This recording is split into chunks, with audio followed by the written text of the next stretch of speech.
Magandang araw sa inyong lahat. Kayo ay nakatutok sa 1PH. Sa atin pong programang Usapang Kapa-Ted. Kung saan ating hihimayin ang mga batas na dapat inyong naman bago ang demandahan. Ako po ang inyong kapatid, Atty. At ako naman po ang inyong mapanuring kachika, anuman na eksena, Chi Bocobo. Napapanood po tayo sa Signal TV Channel 1 at Good News, mga kapatid.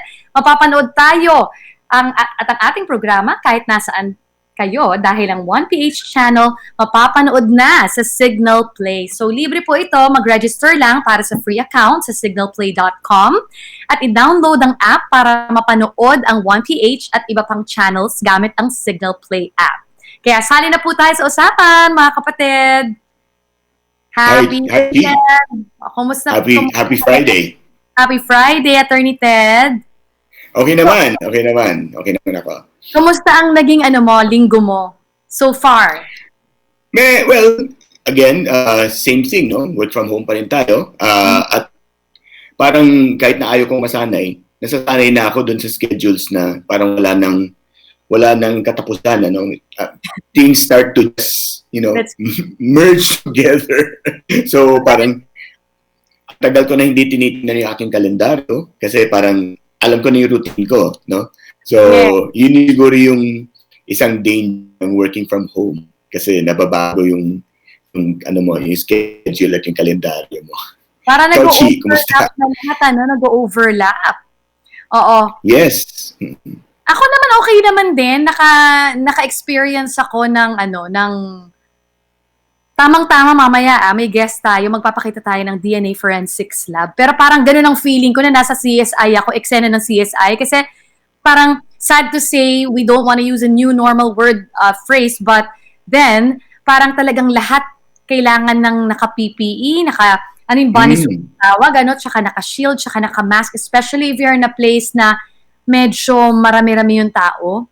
So, naka-experience naman recently and it's still very unsettling na parang, I don't want to admit that parang may konting paranoia na, am I safe? Am I being okay that I'm out because I might bring home something to our home? So, may mga ganong feelings pa rin ako, Atty. Ted, to be honest. Oo. Yeah.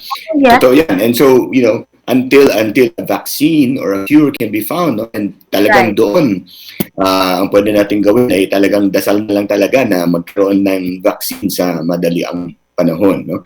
And speaking of PPE, may nangyari kahapon na isang magandang event, no, where napansin din natin na kakaiba kasi ito yung oath-taking ng mga pumasa doon sa bar nung 2019 bar examination. Wow. At ito ay historic, no, dahil first time ginawa na remote online, again katulad ng maraming bagay ngayon na nangyayari mula nung nag-pandemic. Ito ay online. First time ito sa 100 plus year. I think the Supreme Court is 100 plus years of the Supreme Court. First time nangyari nag-oath taking virtually, no? Virtually online. So ilan yung mga bagong abogadong nag-oath taking? Mga gaano karami? I don't remember the exact number. But it was interesting kasi yung mga justices ng Korte Suprema, nandun sila sa Korte Suprema, dun sa Padre Faura. Pero yung mga nag-oath, they were asked to, log in to an online portal, no? And then, yung buong prosesong yun, ni-live stream over PTV4 and then YouTube. Yes. So they were all from home. Tama ba, Atty. Ted? Tapos nakikita sila?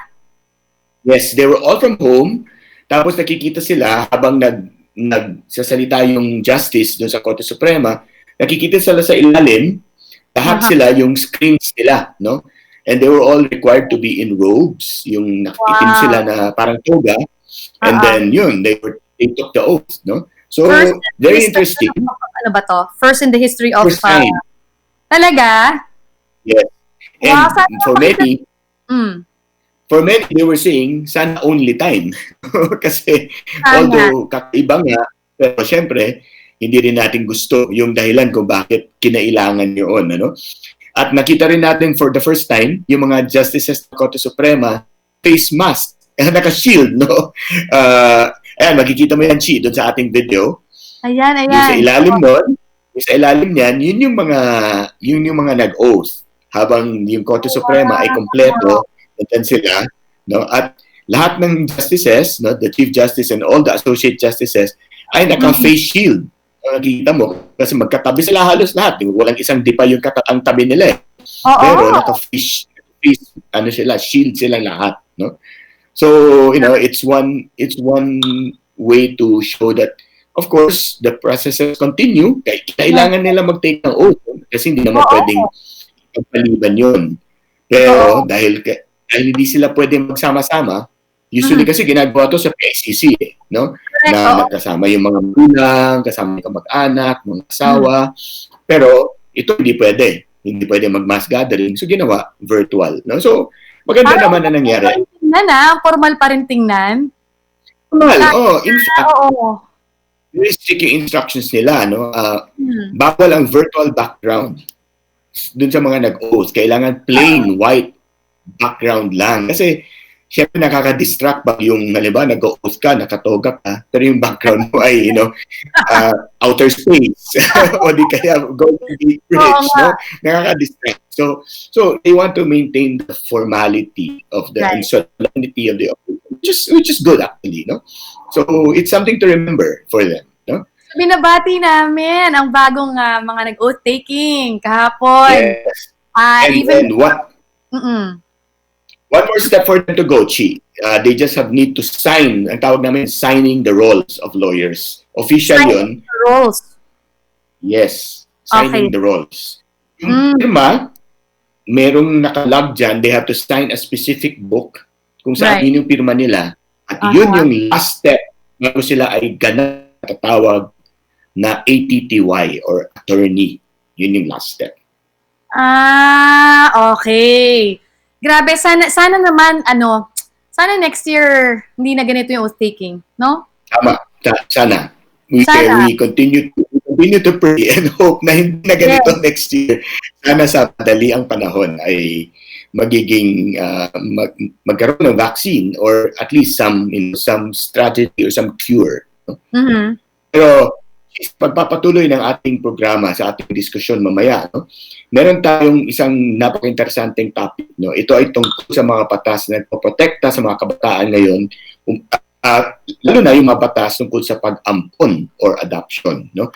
Maalala natin yung last episode, ang bisita natin, si Attorney Law and Alan, no? From IJM and from Child Fund, no? Children's Fund, no? Ngayon, pag-usapan din natin tungkol sa mga kabataan din, no? And isang proteksyon na binibigay ay yung pangangalaga ng karapatan nila sa pamagitan ng maayos na sistema ng pag-aampon, no? Ayon sa record ng DSWD noong 2019, nasa 6,500 ang mga batang awaiting for adoption, yung nag-aantay na lang. Patatanda din natin na noong February 2019, pinirmahan ng Pangulo ang Republic Act 11222. Okay. 11222 o Simulated Birth Certification Act na layunin padaliin ang proseso ng adoption sa bansa. At pag-usapan din natin, dalawa yung topic natin ngayon, Chi. Alam kong ikaw ay nagmamanman doon sa iyong legal education online. Pag-usapan din natin mamaya kasama ang isang eksperto sa DNA testing. Sobrang interesado, no? Interesado ako dito sa mga topics today, Attorney Ted. Marami tayong mga kaibigan na looking into that, yung adoption. At gusto rin natin makita na ba itsura ng no? DNA labs, no? Itong mga forensic... Ano itsura ng DNA? Kasi microscopic yan eh. Okay. Okay, so pero bago po tayo magpatuloy sa ating usapan tungkol sa adoption laws, ito sa DNA paternity testing and everything, balikan po natin ang ilang mga balita sa linggong ito. Una-una, nagtalaga ng karagdagang police at military troops ang DILG sa Cebu City, bugso sa pagtaas ng kaso ng COVID-19 sa lugar. 11 sa 80 barangay ang idiniklarang COVID-19 hotspot sa Cebu City. Matatandaang isinailalim muli ang lungsod sa lockdown o enhanced community quarantine noong June 15. Kabilang sa mga natukoy ng DOH na emerging COVID-19 hotspots o mga lugar kung saan tila tumataas ang mga kaso ng COVID-19 ang sumusunod na probinsya. Isa na rito ang Cebu City na mayroong naitalang 4,160 na kaso po ng COVID-19. So, yung mga emerging COVID-19 hotspots natin, nakikita natin, mga kapatid, Cebu City, ayan, Cebu, Leyte, Ormoc, Southern Leyte at Samar. Yan, medyo nagsisitaasan po, no? Isinailalim na sa lockdown ng 2 barangay sa Cebu City. Samantala, magsasagawa ng investigasyon ng House of Representatives tungkol sa repatriation ng stranded OFWs sa abroad at dito sa ating bansa dahil sa COVID-19 pandemic.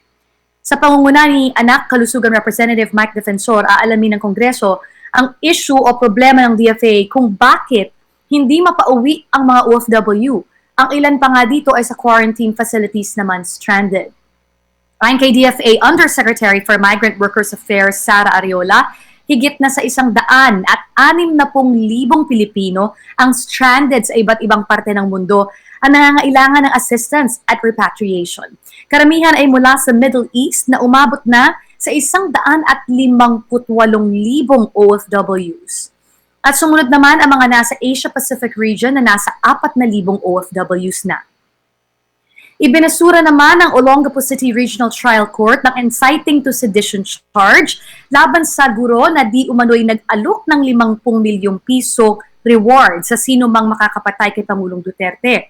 Ayon kay Judge Richard Paradesa ng Olongapo RTC Branch 72, walang jurisdiction ng korte kay Ronel Mas matapos mapatunayan na iligal ang pagkakahuli sa kanya. Kulang din ang ebidensyang magpapatunay na si Mas ang nagmamay-ari ng ginamit na Twitter account maliban sa pahayag ng isang Julius Haliado na witness ng NBI. Noong Mayo, naglabas na ng resolution ng Department of Justice na nagsasabing ang ginawang pag-aresto kay Mas ay walang warrant ay invalid.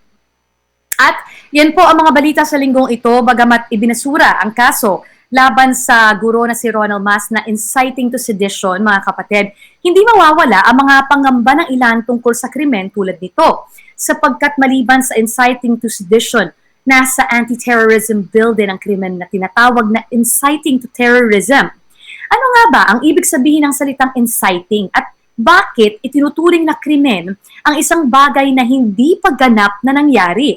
Ipapaliwanag ito sa atin ni Atty. Ted sa ating segment na Ano ka mo, te?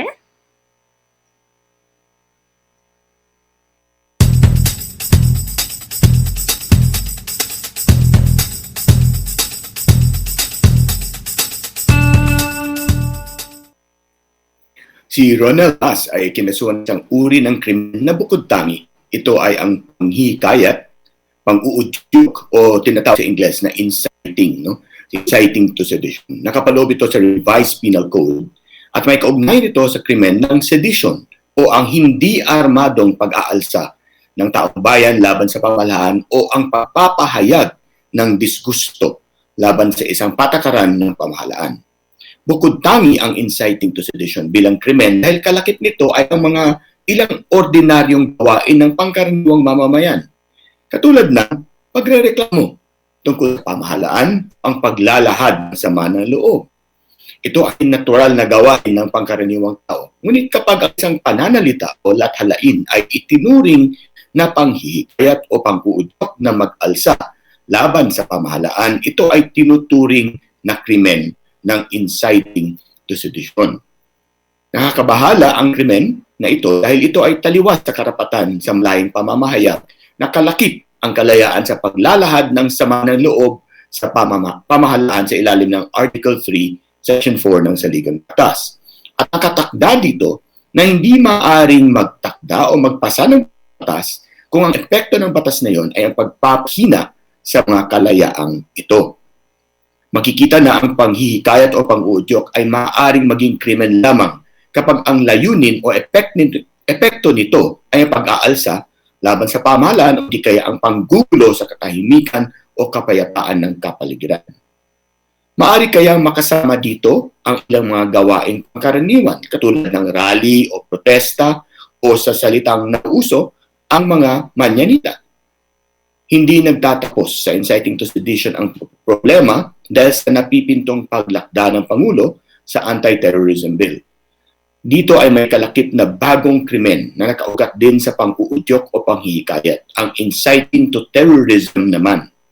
Makikita natin na halos pareho ang nakasaad sa batas na nagtatakda ng inciting to sedition bilang krimen at ang bagong krimen na inciting to rebellion. Panibagong banta ito sa kalayaan na maglathala, magsalita at magtipon-tipon. Ngunit, hindi dapat matakot na gamitin at igiit ang mga karapatan natin. Ang kailangan lamang ay maging masusi at responsable sa paglathala, pagsasalita at pagkilos.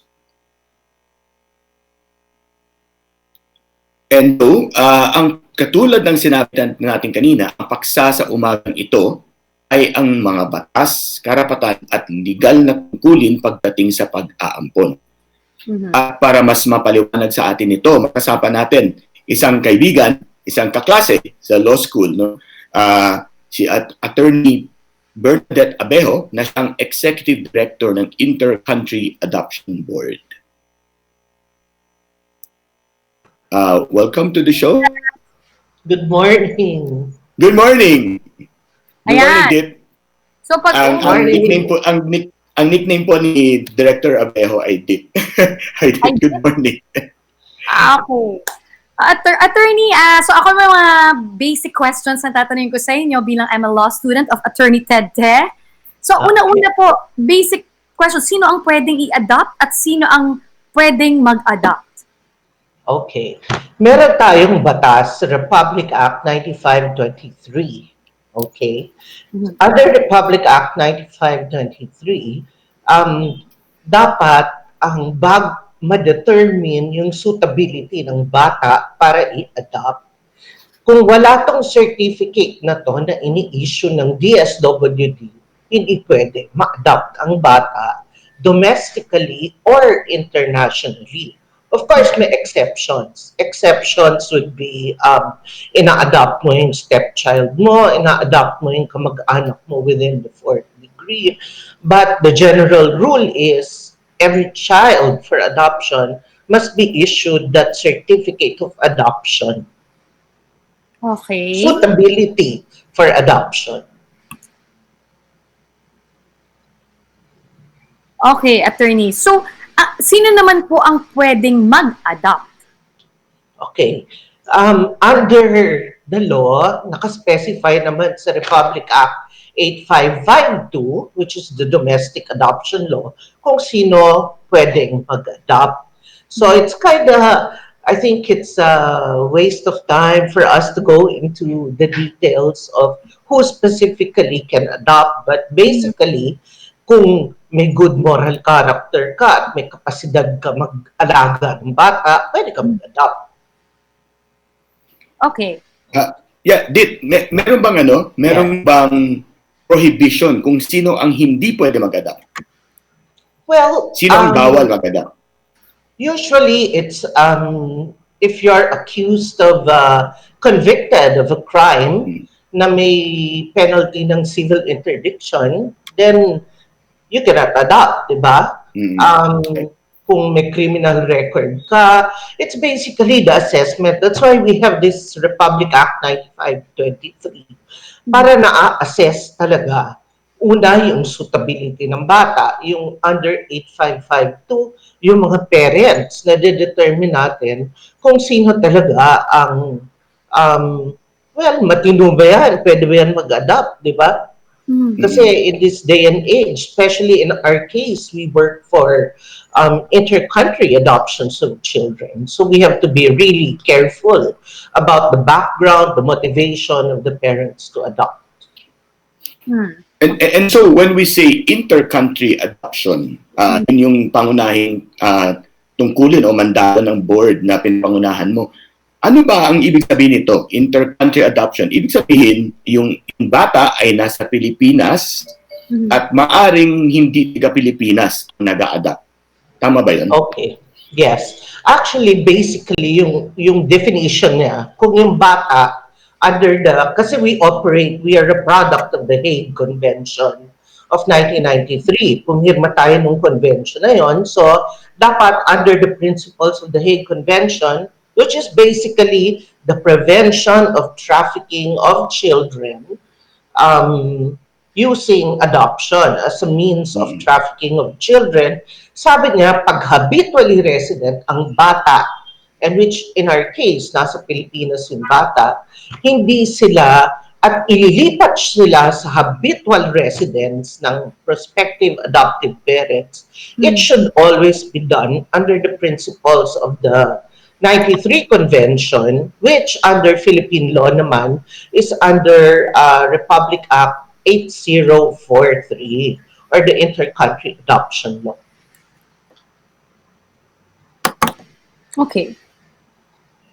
At ibig ba sabihin nito, yung bata ay kailangan Pilipino, or just that the child is, as you say, habitually resident? So, halimbawa, foreigner yung anak, yung bata nito, let's say, pinanganak sa Pilipinas, tapos i-give up.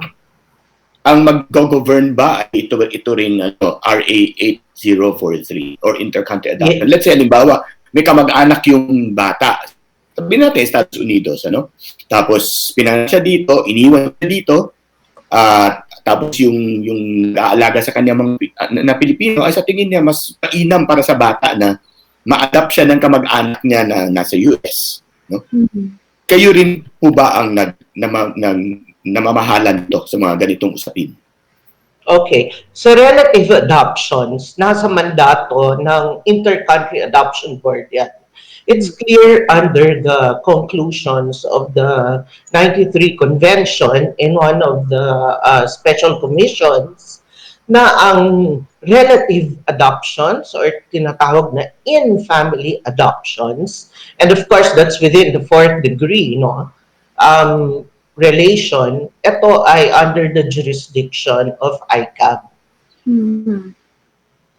So, attorney, you mentioned kanina yung ICAB talaga. Ito yung nagmamanman, ito yung tumitingin ng mga kaso na maaaring magresulta sa trafficking, no? Tapos ginagamit lang yung adoption. So, ano po yung nagiging role talaga ng ICAB na para mapigilan ito? Like, yung pinagkakwentuhan natin kanina, yung nangyari sa balita na narinig natin na inilagay sa maleta yung bata in an attempt to bring the kid, di ba? Sa ibang bansa. So, ano ba yung nagiging role ng ICAB dito? Okay. Kasi it's precisely to prevent this from happening. Unang-una, pag ang bata ay ililipat kasi sa ibang bansa, dapat mag-agree yung both the sending country, which is the Philippines, and the central authority of the receiving country, wherever country the family is habitually resident of. Bakit kailangan yun? Siyempre, determine mo na is it in the best interest of the child na mapapapunta siya doon? Determine mo, ninakaw ba itong batang to? Binili ba itong batang to? There are safeguards. We are the safeguard before any child can. Can you imagine the situation where the child will just be brought out, they will lose their identity, they will lose everything, and you don't know if they were stolen. Which in this case, it was a transaction between a mother and a foreigner. Diba? So, paano na yung rights ng bata? Oo, at pwedeng mamatay ang bata dun sa ginawang pagsisilid sa kanya sa isang maleta. Yeah, but exactly. But the more important aspect is, ano ba yung background ng babaeng yun? Are you in your proper state of mind? Correct. A child in a bag. Exactly. So, automatic, you know that they're not qualified, di ba? They don't have the mental capacity. Yes. Yeah. And also, nakakalungkot dito, halimbawa, yung ganung sitwasyon na nakita natin yung bata na isinilid sa bagahe, ay ito ba ay palatandaan na nagiging negosyo yung mga bata? Yung halimbawa hindi pa isisilang ay nakakontrata na, halimbawa sa isang foreigner na gusto siyang i-adopt, at syempre ang dahilan na binibigay ay para naman sa benefit ng bata, no? Yan ba ay isang madalas na nangyayari dito sa Pilipinas? Does this form of trafficking, for example, no? Basically the selling of babies happen a lot in the Philippines. Correct. Actually, sadly, people have the perception that if the child goes abroad, it's for the benefit of the child. Siyempre, hindi. There's so many complications. It can take days, in fact, for us to discuss the effects of a child not knowing their identity when they hit their adolescence. What do they need? Yun yung part ng duty ng ICAB to ensure that post-adoption services, when they come home, they look for their families, they get sick, they need to look at their health history. Napaka-raming bagay for the best interest of the child. At ang DSWD po ba ay meron ding role dito? At Yes, we are under the DSWD. We are attached to the DSWD. And like I said, while they call us the competent authority to approve the adoption itself, finally, together with the receiving country, it is the DSWD that is the competent authority to determine if a child is suitable for adoption. Okay. Kung walang yung certificate na binabanggit nyo kanina, hindi pwede. At ang bata ay merong mga checklist yan. Hindi basta na pwede.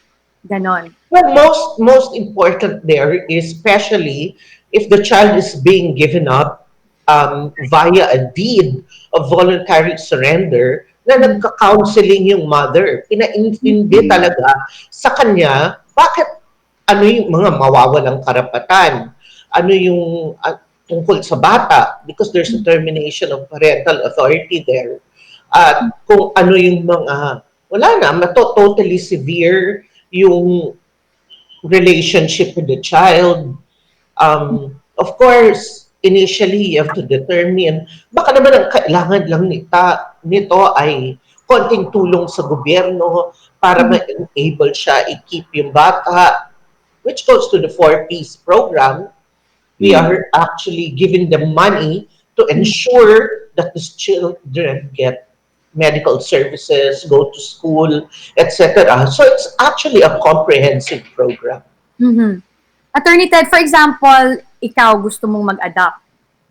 So ano yung basic process? Ano yung unang iisipin mo at gagawin mo para magawa yung proseso ng adoption? Ano po yung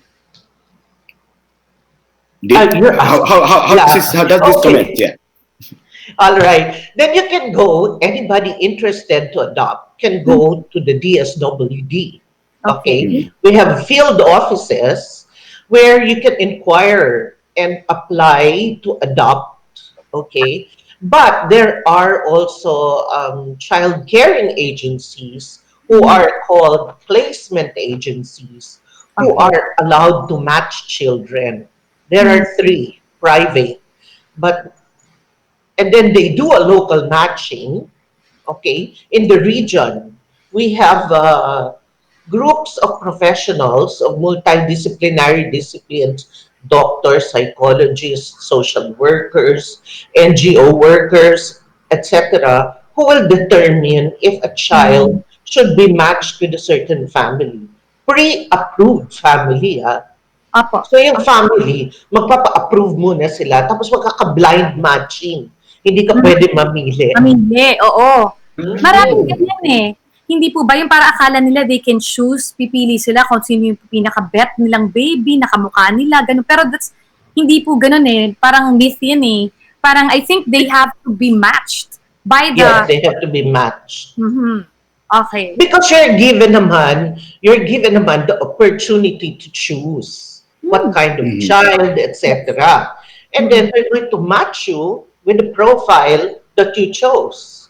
If people are allowed to match, that thing like a puppy in the window, which is totally unfair.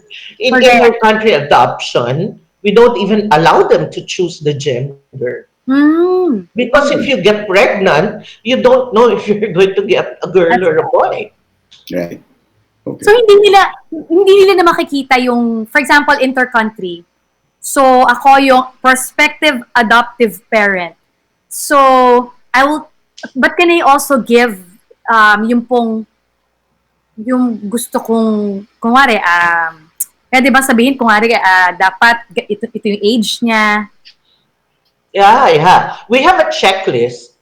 We have a checklist. It's available online through our webpage. Actually, it lists, more importantly, rather than the age, etc., it pinpoints what kind of child, if you're able to take care of a child with a hair lip or a cleft lip, or somebody with an arm problem or a leg problem, heart problem, it's all there, including the background. You want a child who was, born of incest or rape, it's all there.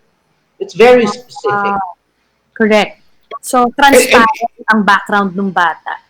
Yes, it's right. And in relation, let's say, to matching na sinasabi mo dito, if I remember correctly, pag hindi inter-country adoption, halimbawa, nasa Pilipinas lamang, no? At halimbawa may gustong ampunin na bata, merong requirement ang batas or under the court na kailangan may parang home observation, di ba? Does that apply here? Does it apply here? For example, if yung prospective adoptive parents are not in the Philippines, obviously, do you also take a look at that? Paano sila mag-alaga? How is that done? Okay, if it's the inter-country adoption, we do have pre-trial custody. We're unique in the world, actually. It's only from the Philippines that the children leave as Filipinos, and we require the receiving state to send us, at the very least, 3 post-placement reports over a period of 6 months. All right, this is for the regular adoptions. If we are happy about the 3 post-placement reports, and we feel that there is a positive adjustment, only then will we send the affidavit of consent to adopt for the families to adopt the child in either the courts or whatever administrative procedure they have in the receiving country. So may pre-trial custody pa rin, parang sa Pilipinas, under Filipino. So hindi nyo pa muna binibitawan yung bata, no? No. 6 months. No, not so at all. It's only if you are convinced that Correct. ito ay hindi match lamang sa papel, ito ay match din dun sa, halimbawa, dynamics, yung, ano ba tawag yun? May chemistry ba yan, no? Doon lang ninyo binibitawan yung bata, after 6 months. Correct. And so, it's possible na i-revoke. Let's say if you see that it's not a good match, what happens if you feel that mas hindi yata bagay itong batang ito dito sa parents na to? Can you do that, or have you done that? Yes, generally, when the placement does well, tutuloy na yan sa adoption, no? We should issue the ACA. But the beauty of these post-placement reports, nakikita namin kung may red flags, kung anong klaseng support kailangan yung family. Baka hindi lang sila nagkakaintindihan. If the child is older, maraming bagahe na yan, di ba? Right. So, baka may communication problem lang. Or, something is lost in translation. I think that's the best way to put it. But if there is a true disruption, we still have the opportunity to withhold the affidavit of consent and find another family for the child without necessarily taking the child back to the Philippines. Okay. So pwedeng diretso na. Kung nasan siya, halimbawa, sa Estados Unidos na siya, pwede nyo ilipat sa ibang pamilya na sa tingin nyo ay mas bagay dun sa bangyo. Yes. Maghahanap kami ng respite care therapeutic family for the child pending finding another placement. So just to give our viewers an idea, attorney, mahal po ba yung ganitong proseso ng pag-adopt, both domestic and internationally? Domestic, of course, you have your lawyer's fees, you have your filing fees. It can vary. Depends on who your lawyer is. All right. But I do believe there is a group, a few years ago, there is a group of lawyers who are charging less if it's adoption. Internationally, okay, there are two kinds of fees. One fee is from the sending country, which is us, and one fee from what the parents pay. All right? From the receiving country. Yun ang mahal. Kasi doon, mahal yung mga assessment ng mga social workers. Parang abogado din yan. Time billing sila. Diba? Dito, libre yung mga social workers. Oo. Diba? Libre yung services ng DSWD. Pag-assess sa familia. So, in the Philippines, it's really cheap. All right. I mean, we only have, you can visit our website. The fees are stated there, very transparent. But for our partner agencies, we have no idea what the fee structure would be. What's the website, Attorney Bernadette? It's www.icab.gov.ph. Yan. www.icab or icab.gov.ph. Okay. I have a last question before we let go of my classmate. Kasi nga inter-country to, so posibleng iba yung batas o patakaran ng yung receiving country sa atin. No? Yeah. Ito issue to halimbawa ng yung malabas na LGBTQ rights, for example. Here we go. In the Philippines, in our country, right? We don't recognize LGBTQ marriages, for example, right?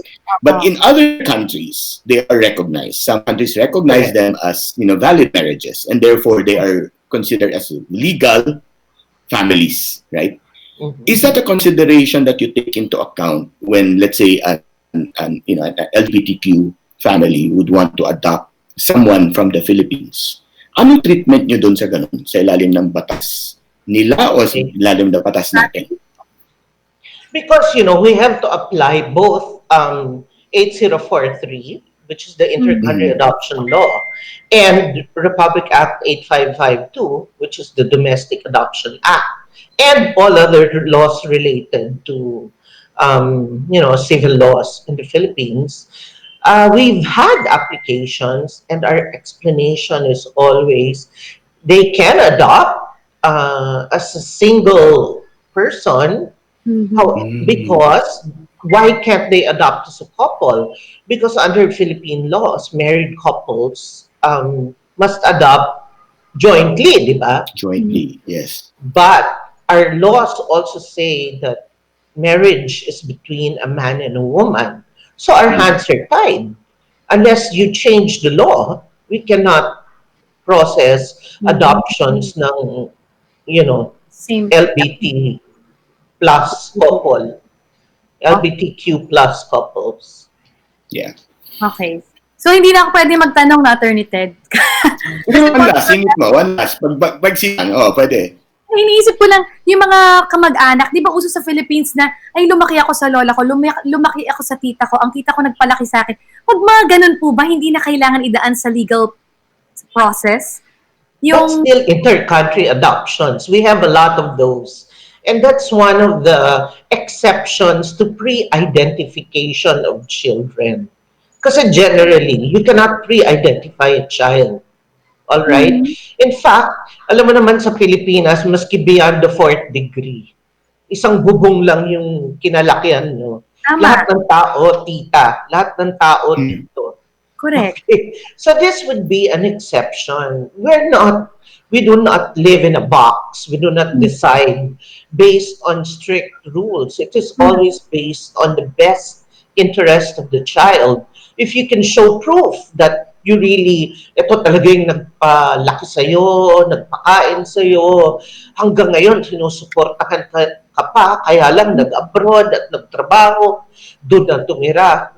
These are extreme exceptions, which we allow. Wait, super last. Kunwari ako'y in-adopt. Ako'y parang of age na, no? Tapos parang hindi peaceful yung environment sa bahay with my adoptive parents. Do I have the power if I'm of age to para ipasawalang bisa ang pagiging ampun ko nila? Like I can live by this. Mm-hmm. Well, the basis to terminate the relation is in the law. Yes. It's kind of, and only the child can actually terminate the relationship, not the parent. Yeah. Oh, okay. Yes. Pero kailangan po mo sa korte for that, basically. Yes. Because it is a judgment. So kailangan pumunta ng bata, or in this case, sabi mo of age, but kailangan pumunta ng adopted sa korte para ipasa walang bisa yung adoption. And so we have run out of time, and it's a very interesting topic. Maybe we can have a part 2, as with most of our topics. Gusto natin pasalamatan si Executive Director Bernadette Abejo, Executive Director ng ICAB. Marami kami natutunan dito. Thank you very much.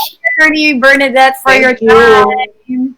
So we'll pause for a short break, mga kapatid. Susunod, pag-uusapan naman natin ang DNA forensics, di ba? Parang very interesting talaga yan for many of us. So magbabalik po ang Usapang Kapa-Ted.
Welcome back sa Usapang Kapa-Ted. Napapanood po tayo sa Signal TV Channel 1. Live din po tayo sa 1PH Facebook page at YouTube channel.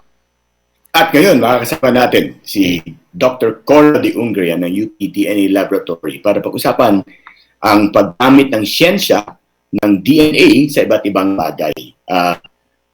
Cora, welcome to the program. Hello, Ted. Hi. Si Cora ay isang kaibigan na matagal ko ng katrabaho. Although, well, hindi siya lawyer, definitely. She's a PhD, and she's in charge of the UP DNA Laboratory. At ito yung siguro isang pagkakataon na pag-usapan natin, hindi directly batas, pero yung isang field, isang siyensya na may kinalaman din, na may epekto rin sa batas. In fact, tumutulong sa batas at tumutulong sa mga lawyers. Lahat yata, Attorney Ted, na napapanood ko ng mga crime investigation, mga ganyang series, there always has to be a doctor there from a DNA laboratory. You know, it's always parang magka-link talaga ang batas dito sa mga ganitong siyensya. Yan. So, una, Dr. Cora, ano muna po ang DNA? Basic questions na muna. What is DNA? Bakit mahalaga ang DNA? Okay, dalawang tanong yan ha. Yung DNA, DNA is the acronym for the oxyribonucleic acid. Ito yung material ng ating na meron sa bawat cell ng ating katawan na nagtataglay ng tinatawag nating genetic message. Para yan yung nagko-contain ng message how we function, how we metabolize, how we reproduce, etc. So in each cell, meron tayong kodigo. Now your next question, why is DNA included in a lot, if not most of the crime scene investigations, forensic investigations? Because DNA is the most powerful tool for human identification. So ang role in investigation is not to find the guilty and find the innocent. No, that's your work as lawyers. Our work is to identify the crime scene, kung sino ang source ng crime scene, kung sino yung patay, kung hindi na recognizable, kung sino yung nawawala based on whatever is left behind. So we answer the most important question. Well, one of the most important question is who, not guilt. Yeah. Who. Yeah. And how do you do that through DNA? Because one of the characteristics of DNA is that unique, di ba, ang DNA natin. Halimbawa, bawat isang tao, ako, si Chi, ikaw, Cora, unique yung DNA natin kung kaya niyong i-identify. Tama po ba yun? Yeah. Alright, so ang DNA kasi, tatlo yung pinaka-importanting characteristic niyan. Unang-una is, it is, you said, one of the things is, it's unique. So for each individual, excepting identical twins, our DNA is different. Magkakaiba tayo ng DNA. Mind you, yung mga latest technologies ngayon, nadidistinguish na rin ang DNA ng identical twins. So actually, we can differentiate those.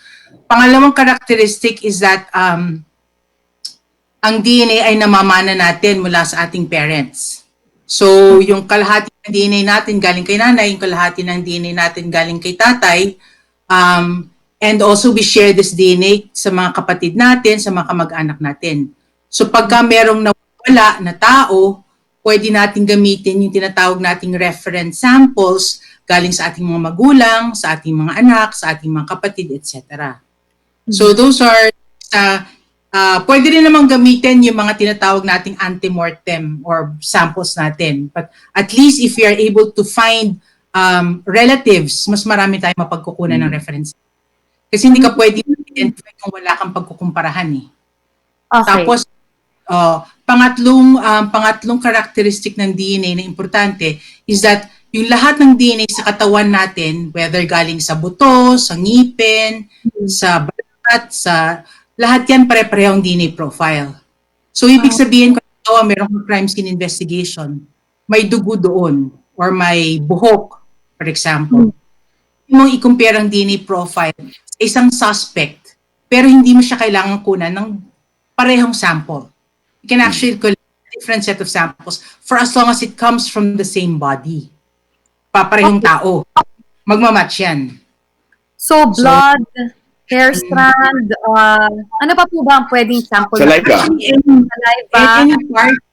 Saliva, any part of the human body can be a source of sample. Actually, one of the main discussions now in other countries, we haven't done it yet, but yung tinatawag na touch DNA. Yung lang nag-touch ka sa surface, nag-iwan ka, may skin cell, pwede na yung iswab, and there are techniques to be able to try to identify. So, pinapalawak ang sakop ng identification capacity ng DNA. Yung checking inabot mo, yung drugs na naiwan doon, if there are touch DNA that, protocols that could be maximized to be able to say sino ang humawak sa drugs na to or sa bag na to may contain ng drug. Hindi siya some mark or print, no? But DNA. Well, that's a different type of evidence. Fingerprint evidence is different. But now there are technologies na yung fingerprint evidence, yung pinagpianuhan mo for your fingerprint, you can actually put a card and generate the DNA profile. From the card, nakuha mo na yung fingerprint evidence, makukuha mo pa yung tinatawag DNA profile. So you get two types of evidence from a simple card. Yeah. Sabi ko kanina, Cor. Sorry, Yes, Attorney. In terms of accuracy, is this like something like 100%, 99%? Ano po yung accuracy ng pag sinabing DNA testing? Okay. I think it depends on the issue. It's a very important issue na. Kasi there are two things, no. Una, meron yung capacity to discriminate. Pag ang tanong mo, ano yung capacity ma-discriminate, ma-individualize ang DNA profile based on the test? We have a statistic called combined power of discrimination.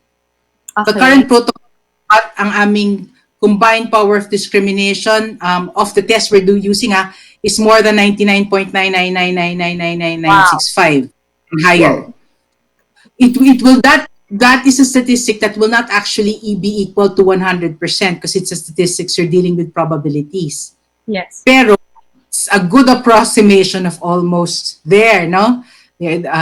So yun in other words, malakas yung capacity ng DNA test to actually discriminate. And we're increasing the capacity pa, we're adding more tests to be able to even make it more sensitive. Ano mo, ano ba yung accuracy? The accuracy of identification, dalawa yan eh. We could actually either exclude a person from being the source of the sample or from being the father of a child or a mother of a child. And or we could include the person Right. from being the source of the sample or the mother or father of the child. Ngayon, when we're dealing with exclusions, pag hindi talaga nag-match, yan ang tinatawag nating 100%. Kasi pag Right. makita yung DNA niya doon, talaga hindi namin makita. Hindi ibig sabihin wala siya doon. Ibig lang sabihin ay yung ebidensya na binigay mo sa amin para i-test namin, hindi namin makita yung DNA niya. There must be an explanation, but the DNA itself doesn't contain DNA. So halimbawa, Cora, sa narinig natin madalas yung paternity test, no? Inaalam kung yung isang lalaki ay siyang ama nung halimbawa, no?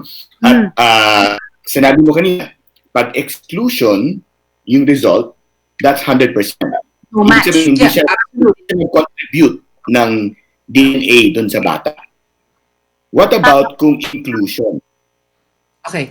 Kasi kung inclusion yan, again, we're dealing with probabilities. We deal with probability of paternity.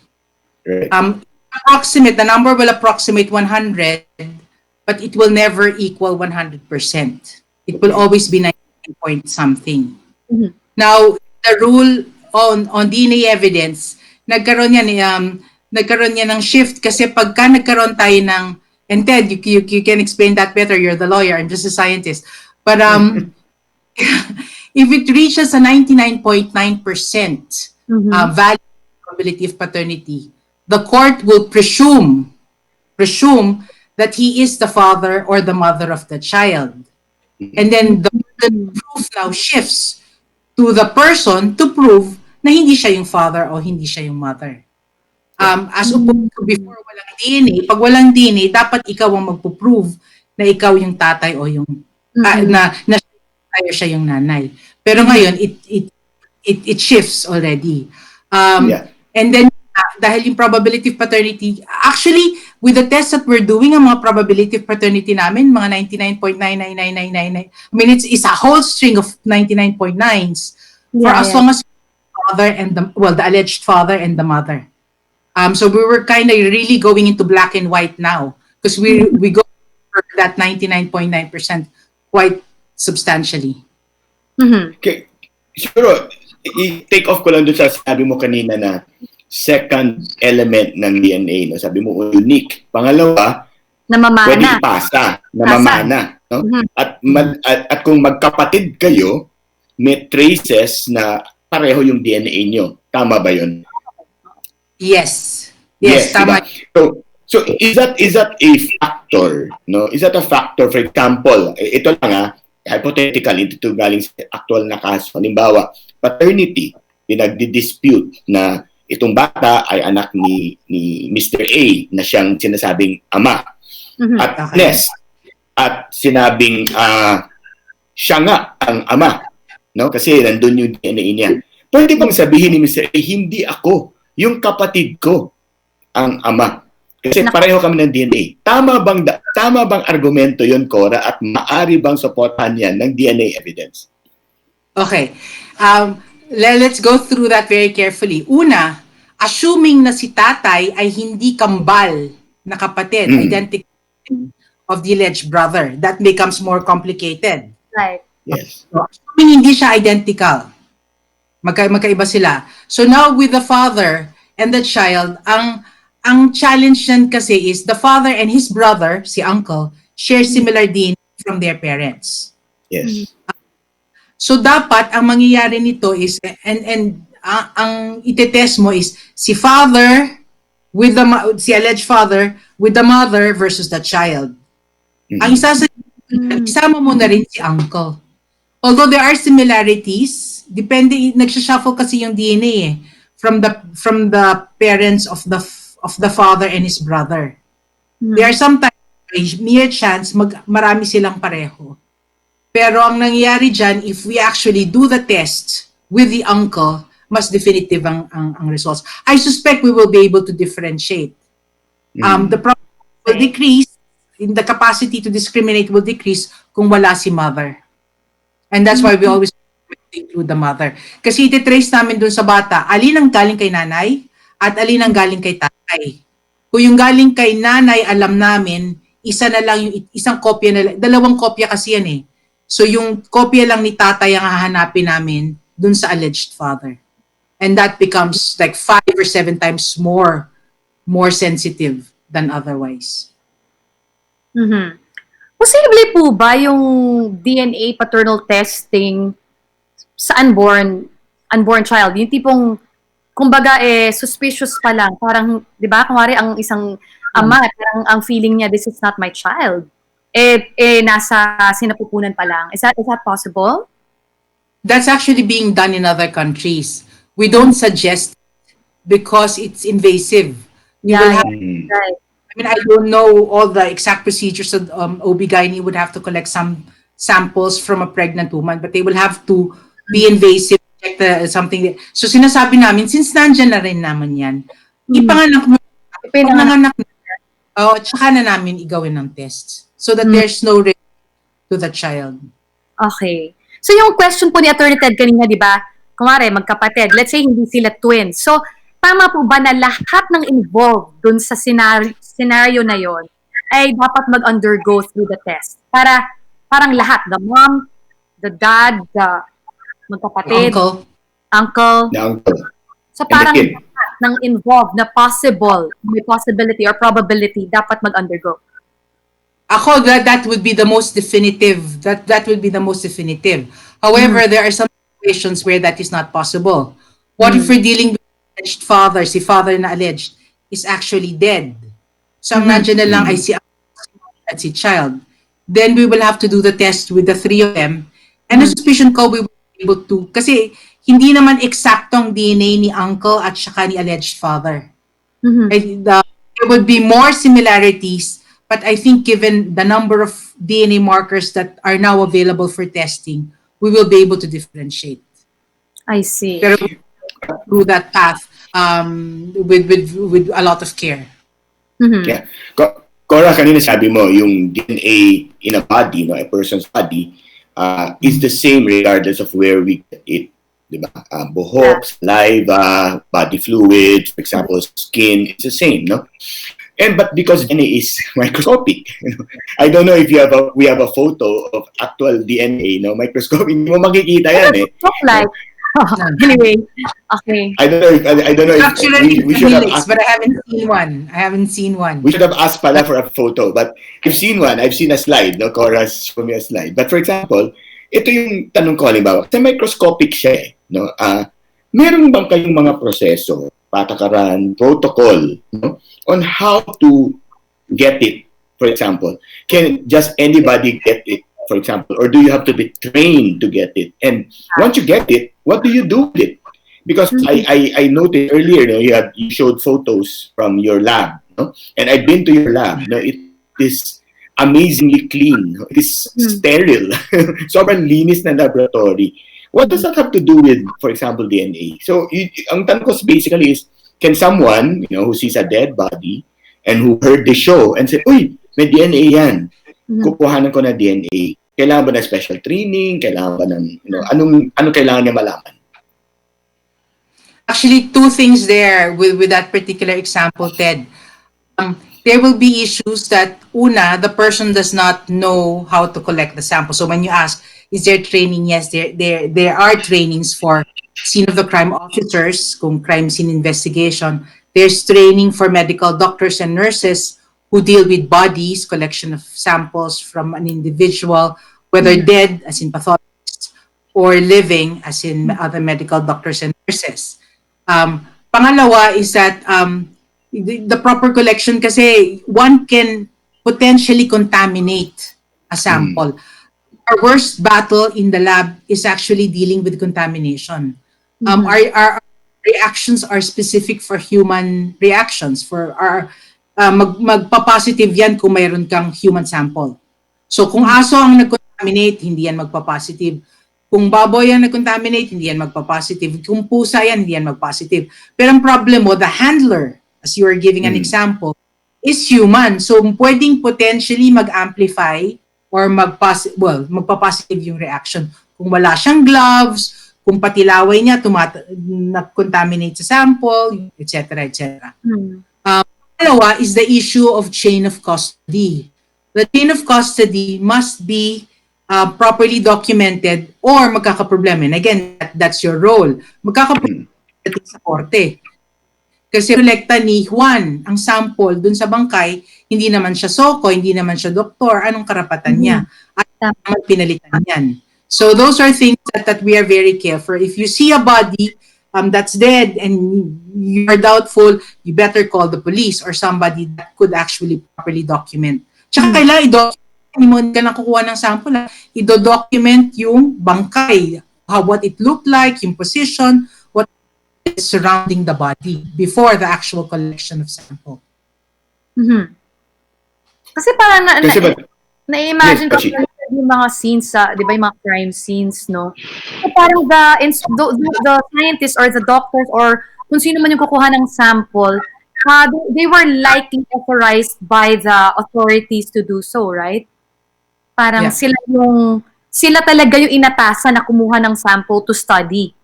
Hindi basta-basta yan na... They have the mandate. Yes. They have the mandate, okay. Okay, go ahead, Atty. Ted. Yeah, in fact, yung kanina sinasabi ni Cora, yung chain of custody, no? Napakalaga sa mga lawyers yan, lalo na halimbawa, if you want to prove that an object that was obtained, let's say DNA, no? DNA that was obtained from the crime scene, ay ito yung parehong DNA evidence na ipipresenta mo sa korte. So, halimbawa nga, doon sa example natin, may nakitang bangkay. Tapos, ito namang si Juan, no? Law student siya, naaral na niya yung DNA rule, no? Pwede siya doktor, nakita, ay, pwede yung kumuha ng DNA. So, kumuha siya halimbawa ng DNA, tapos pinadala niya ngayon sa laboratory, tapos iniwan na lang niya doon. Sabi niya, Dr. Ungria, ito, DNA ni ganito. No? Importante yan kasi pagdating sa korte, hindi malalaman ni Cora, hindi kayang mag-testify ni Cora na kung saan kinuha yung DNA kasi natanggap lang niya.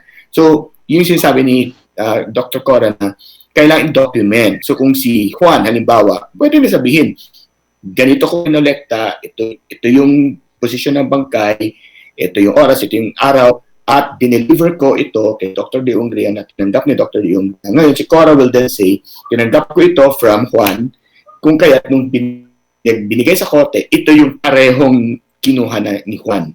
Kasi mahal sabihin, hindi naman gawa-gawa lang nila yan kung hindi niya kinuha kung sa bangkay talaga eh. So, mahalaga yun. Actually, even in addition to that, kung si Juan ay hindi police and we have no documentation that he did collect the samples properly, potentially contaminated, one will have to provide a sample because it could be Juan's profile that we're analyzing, not the body. Tama yun. I-exclude mo rin si Juan. So, yung mag-indicate siya ng DNA. I-exclude mo siya kasi posibleng hinawakan nga niya yun, di ba? O na-contaminate niya. Pero then one will have to provide consent. Baka naman si Juan kasali siya dun sa crime. I mean, it becomes more complex than that. So, yun. Doon sa practical questions naman po na kung magpapa-DNA testing ka, how much are we looking at saka gaano katagal bago lumabas yung resulta ng isang test or tracing? Okay, that varies, no, depending on the type of case that we're handling. If it's a paternity test, we normally would say from 5 working days to 10 working days where we can release. The usual lab, yung laboratory niyan, will only take about 3 days. However, we have to actually check all we have to undergo a rigid review such that when release the reports, sigurado na kami sa report namin. And this is very important because even I heard your discussion earlier for adoption, we've done a number of adoption cases. We were able to detect for the embassies, yung pinag-uusapan nyo kanina, paano kung si lolo, si lola kiniklaim na anak, tapos dadalhin niya na sa bansa. We've caught some of those kasi syempre claim dun sa adoption papers parents sila. When we did the test, we have to tell the embassy, pasensya na ho, hindi siya parent, likely related but not parent. So we could evaluate those. Now in your other question, what was the other question? Actually, I was just asking parang how much paternity testing, it's 65,000 at this time. 65,000 for another child. For crime scene investigation, it depends on the type of sample. Paminsan ang sample sexual assault usually is body fluid from the victim. If it's EJK type or iniwan ng bangkay, depende kung itong bangkay. Kung yung bangkay decomposing, I will have to ask a pathologist like Dr. Fortun. Dr. Fortun, pakikunan ng more, kailangan ng bone. So there needs to be hindi basta kinukuha yung buto because they will have to do a proper autopsy. Kasi destructive. Pag binigay mo na sa amin yan, pupulbuhin na namin yan. So you have to do every information you can get before you go to us because we will pulverize it to get the DNA. Hindi na namin maibabalik yung femur mo. Ayun. Yung Cora, yung kahalagahan halimbawa ng DNA, sinabi mo, no? Exclusion or identification. Now, I know you've heard of this. For example, yung National Identification System that is now in place, no? At sabi mo, yung DNA works on probabilities, not it's not a statistical certainty, but it's high probability, no? Ang tanong ko diyan, 'di ba? Kailangan natin ng database basically. Do we have that as a basis to compare? And if we don't have that, how can something like a national ID, let's say, work? And how does DNA factor into that? Okay. Now with clarification, the databases have different functions. When you do statistics, it could be a volunteer database of the Philippine population. Ang tanong mo lang naman kasi dyan is, ito bang match na to between evidence and person? Is that a match dahil siya ang pinanggalingan? Or is that a match because very common ang DNA na to sa Pilipino? For example, black hair.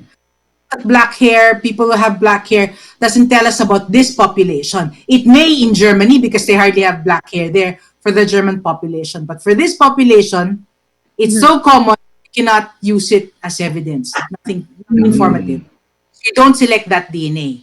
So we actually have DNA databases for volunteer individuals to be able to tell us if the DNA we're testing or we're using for identification is can discriminate between a chance match and a real match. Yun yung tanong. Now, when you talk about the other database, which is a criminal database, I was actually in a meeting yesterday, my webinar, and some of the Philippine National Police were talking about the DNA database. They actually have what they call a CODIS database. This is the Combined DNA Identification System, very similar to the CODIS that the U.S. Federal Bureau of Investigation and SBIs have in the U.S., no? So very similar. Wala tayong legislation, but they said in the webinar that they actually have it. Now, DNA profile of hindi masyadong klaro but likely are DNA profiles of cases that they have already been doing, have done. So these are offender, I don't know if they do arrestees, suspects, I don't know if they've included it, but likely offender database. Now, I agree, Ted, we need it. We need a database for offenders kasi there's a pattern, and that's all over global na, that offenders actually repeat offenses. Yes. For whatever ulit yan. So you try to catch them, and then mamaya may DNA profile in another crime scene, pwede mo masabi kasali siya doon because you already of offender in another crime. So you can actually link crimes together. Now, we don't have DNA legislation. That was pushed last year. June of last year, there was a big meeting for the DNA database. This database is for the convicted offender plus or minus arrestees. I'm not so sure. Hindi pa lang at inisyuhan ng priority legislation sana to. But the bill has not yet passed. Yeah. So when I was reading the bills, ako naman, I support databasing. I support that we really need it. It has done a lot of good in other countries. However, what I would like, and that's a challenge to the lawyers, read the bill and see if there's enough safety precaution such that we are protecting our group. I mean, pag pinagsama-sama mo yun, anti-terrorism. I mean, you know, you have to have the legislation is good, but make sure protect it because ang mahirap dyan, it's so technical. If we're not careful, as you say, garbage in, garbage out. If we do not protect the database, we will never know, or well, at least the general population will not know if there is something happening at the back. I'm not saying that's happening, but we need to just safeguard. Yeah, in fact, maganda yung punto ni Cora, no? Sabi, yung database kailangan yan, pero siyempre, may bagong issue na papasok. For example, privacy rights. Diba? Rights of those who are detained, rights of those who are convicted. So, kailangan talaga, as Cora suggested, mas masusing pananaw doon sa mga database bills. But we have run out of time. It's a very interesting topic. I hope we can continue. No, I'm sure we can have 1.5 hours at kulang pa rin yung oras para sa pag-uusap tungkol sa siyensya ng DNA testing. No? At gusto natin pasalamatan for joining us, Dr. Cora de Ungria, ang head ng DNA Analysis Laboratory ng NSRI sa UP Diliman. Cora, maraming salamat. Maraming Welcome. salamat, Doc. Thank you for having me. Ayan, Thank you. Promise ko last week, babati tayo ng mga, shoutout naman tayo kahit paano sa mga nasa the live. Carla Datu Lazaro, hello, ang ganda ng topic. Oh, uy, kilala ko yan. Gusto ko sana mag-ampon, kaya lang binata ako at wala akong asawa, sabi naman ni Rolando. So, so pwede siyang mag-inquire sa DSWD, Rolando. Pwede yun. Mag-inquire sa DSWD. So, hi to JC, hi to Neng Acosta. Ito naman, I don't think connected yung tanong niya. Ayan. So, hello to Pee Wee Crisoloba, it's your birthday. Happy birthday. And si Catherine, Jaime. Nako, ang dami nagpapa-shoutout. Pero, thank you for joining us dahil very interesting yung topic talaga. So, ang tanong ko, may natutunan ba ako? Mabilis lang. Yes, Chi. Ano yung recap mo? Gets mo na. Sa gets ko na. Ito yung aking natutunan. Fresh pa sa memory ko ang DNA. So, yung DNA, clear na ngayon sa akin. It's not to identify who is guilty or what because that's your job, Attorney Ted and the lawyers out there. Ang DNA is really to identify who. So, it's really the most powerful tool for human investigation. So, yung tatlo, sabi, isa, it's a very unique, di ba? We have unique DNAs. Each person has a unique DNA unless you're twins, right? Yes, and na ito ay namamana. At yung pangatlo, any part of our body they can collect a DNA sample from it, right? The DNA is the same for all parts of our body. For all parts of our body. So ang powerful din ng DNA and it's a powerful tool also for yun nga, paternal, itong mga tracing. Yan. Ay yung sa adoption naman, sa sobrang haba nun, ang inisip ko lang isa yung parang lahat ng gagawin natin dapat sa best interest ng bata. 'Di ba? Whether international pa yan, domestic pa yan, whether aamponin nyo yung anak ng kapatid nyo or what. For me, always look at yun nga, yung best interest ng bata. Saan siya pwede mag-thrive? Saan siya pwedeng lumaki ng maayos? Maganda ang pangangatawan, di ba? Ligtas. So, At natumbok mo yon, Chi. Tama yon. Dahil nga if you ask ICAB, and if you ask the family court judges, right. yun talaga yung konsiderasyon nila. Wala silang ibang konsiderasyon in the end, no, after everything except for that. So, natumbok mo. Eksakto. Pagkahaba-haba talaga na natutunan ko ngayon dun sa inter-country adoption laws, domestic laws, at saka yung pala, no, yung suitability of the child, you know, for someone who would be considered the adoptive parent or prospective adoptive parent. So, lahat naman yan importante, pero talaga bang nasa puso mo yung talagang best interest para sa batang yon? Gusto mo ba talaga siyang mahalin, alagaan, arugain? Di ba, Atty. Ted? Tama. Okay. At wala na tayong oras. At dito po nagtatapos ang ating programa ngayong umaga.